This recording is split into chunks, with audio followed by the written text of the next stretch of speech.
Hello everyone, Matt the Cat here, and welcome back to the Matt the Cat Snow Ice Level Advent Calendar, where we will go over 25 different snow ice levels from 25 different games all the way until Christmas.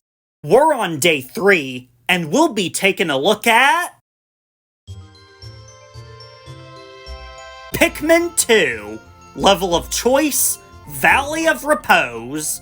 Now, this one is a bit complicated to explain, so in order to understand, I'll give you a brief summary of the game's opening.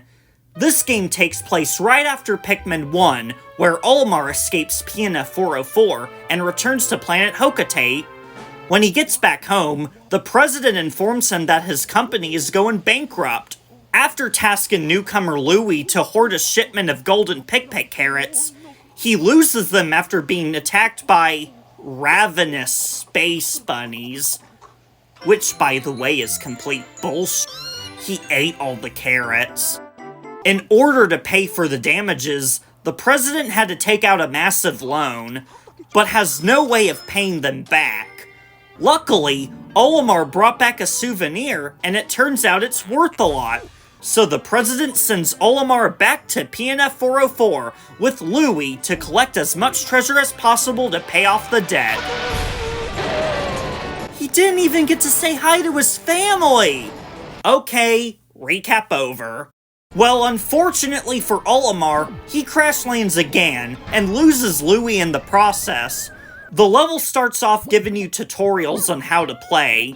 They drag on though, so to summarize, we whistle and throw Pikmin, switch captains, harvest more Pikmin, and stumble across our first treasure. First you gotta lower the paper bags to reunite the colleagues.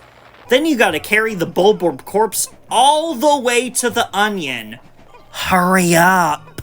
And then you can use your Pikmin to dig up the treasure and carry it to the ship.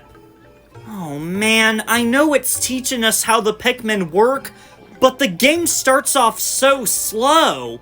But eventually you'll get the first treasure, the Courage Reactor. Okay, now that we're on day 2, we can finally start the game. This paper bag requires 35 Pikmin to lower. Thankfully, there's more than enough pellet posies to raise more Pikmin. But why are these ones placed so far away from base? With enough persistence, you can make your way through this open area and take down the giant Bulborb. The good thing about this fight is even if it eats some of your Pikmin, the corpse will give you back your Pikmin and then some. And we're gonna need a lot more Pikmin to carry back the utter scrap and take down this wall. Man, I'm not a fan of how linear this level design is. Okay, after all of that waiting, we can now enter our first cave, Emergence Cavern. The rest of the level is blocked off by water, so we can't do anything about it. Now, I won't go through all the caves in the Valley of Repose because this is a snow ice level advent calendar. But I'll make Emergence Cavern an exception, just because it has snow in it. And yes, I know Frontier Cavern has snow in its sublevels, but not the later ones. What do you want from me? A snow ice sublevel advent calendar? I can't work with that. Emergence Cavern is a tutorial on how caves work. Collect treasures and fight enemies. The corpses won't sell for much, but it's nice to have a little more extra pokos.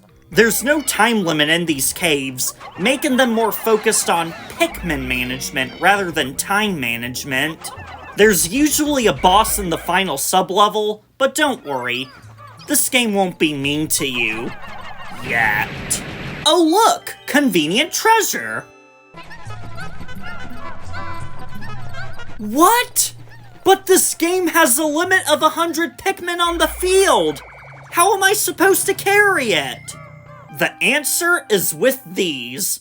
One Candy Pop Bud will convert 5 Pikmin into a different color. This is where we're introduced to the purple Pikmin. They may be slow, but their thuds can stun enemies, plus their carrying strength is worth 10 normal Pikmin, allowing them to carry heavy treasures. We've collected the Spherical Atlas, which unlocks the next area in our world map. Now once we're done with the cave, the game forces us to end the day. Due to the water blocking the rest of the map, we won't be able to play through it until later on. So how do we access more of the Valley of Repose? Well, start by landing in the Awakening Wood. Play through it as much as possible until you reach the geographic projection. Carry it back to the ship and you'll unlock the Perplexing Pool, which will grant you access to the Yellow Pikmin. Now with the Yellow Pikmin, you must go back to the Awakening Wood to tear down the Electric Gate to get access to the Blue Pikmin. But you gotta remember to raise your Pikmin numbers, otherwise you only have a few yellows to tear down the door, and on top of that, you gotta go get the White Pikmin from the White Flower Garden, otherwise you can't take down the wall covered in poison. Why do people defend this game? It's so tedious, competitive. You got all that? Good. Now go back to the Valley of Repose and have your blues tear down this wall. Your other Pikmin can just raise more numbers. I don't know. Now that the wall is destroyed, bash their heads on these rocks and it'll drain the water. Congratulations! You've unlocked the other half of the level! Let's celebrate by fighting a burrowing Snagret. This fight is a little tricky because you're not given a lot of space to work with, but assuming you've been collecting spicy spray potions, you can cheese this fight no problem. I only lost 3 Pikmin from that fight. The Snagret was guarding some buried treasure, so use your White Pikmin to dig it up and carry back the Pink Menace. The Pink Menace! Across this little river is a bridge that can be built from the other side, but don't be so hasty getting to it. This turf is infested with decorated cannon beetles. Not only do they shoot boulders, but they home into you as well. So how do you beat them?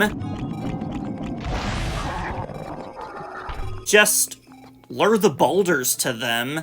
Though I highly recommend killing the other enemies first before you go after them. With this method, no Pikmin will be at stake, but it's pretty time-consuming, especially when these boulders don't cooperate with you. You mother! Screw the boulders! I'm using my bare hands! Despite my persistence, I can't get the boulder to kill the fiery Bulblacks. Well, there we go. Now we can finally continue analyzing this level, and I'm out of time. Okay, new day. Hopefully this will be a breeze with all the enemies gone. Grab your blue Pikmin and get them to work on this bridge. Now at this point, I was starting to lose my patience with this level, so I tried to speed up the bridge building process by tossing them to the other side. Yellow guy, why don't you test it? Oh. Oops. Okay, this will only work when the bridge is close enough within your range, so have patience and you'll build the bridge faster. Oh my god, finally, we can start multitasking! Let's leave our White Pikmin to this wall. This will unlock the Subterranean Complex. This fiery Bulblacks has a treasure hidden inside, but getting your Pikmin here poses a challenge. Luckily, there's little rocks for you to get your red Pikmin across. Use a spicy spray to kill this guy quicker, and you're rewarded with... it needs 30. Son of a bitch! Okay, we'll let them carry that temporal mechanism back. Up this hill is an armored cannon larva. Pretty easy enemy, as long as your Pikmin don't get crushed by the boulders. On top of the snowman's head is Princess Peach's crown, though the way you carry it back is...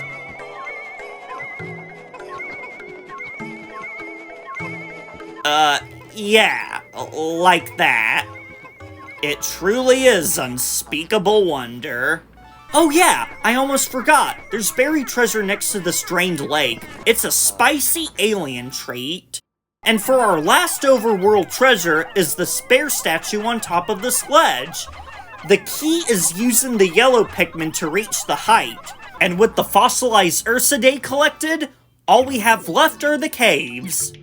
Oh right, we can't cover them. It's a snow ice level, so let's see what's at the bottom of these two caves. The subterranean complex has a boss fight against the man-at legs, a giant robot spider with a machine gun? Hey guys, ever wondered what it's like to be a Doom enemy? Use the environment to hide from the bullets and attack when he's vulnerable. Once he's dead, you're rewarded with the Stellar Orb, which adds more light to the caves, making it easier to see. The bottom of the Frontier Cavern has you rematch the Empress Bullblacks.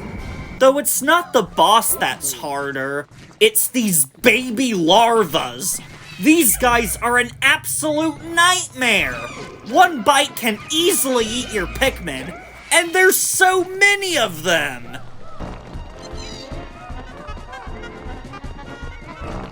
What the fuck? Thankfully, the fight is not that bad. Every time you attack her, she rolls on the ground, crushing her babies if they're in the way. Just try not to get your Pikmin crushed. Once she's gone, be sure to kill any remaining babies, and carry back the repugnant appendage. This will increase your speed of your captains. And now, for a compilation of not having Dandori issues.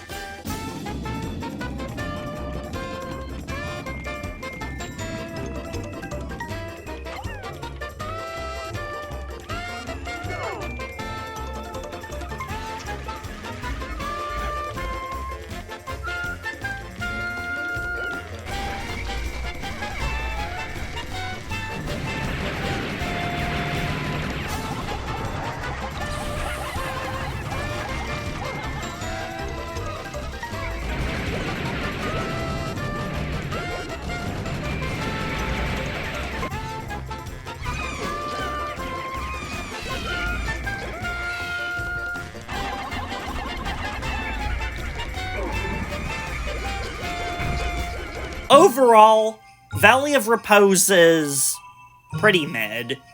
It's a very unique level, as it's the only one in the game that has an original layout, but how it's designed is pretty poor. The tutorial sections drag for so long, and it locks progression after the first cave. By the time you unlock the other half of the level, it starts to get good, adding new enemies and task you to overcome them. I just wish there was more to do in this level because half the time, I'm stuck in a long tutorial waiting for my Pikmin to slowly make progress.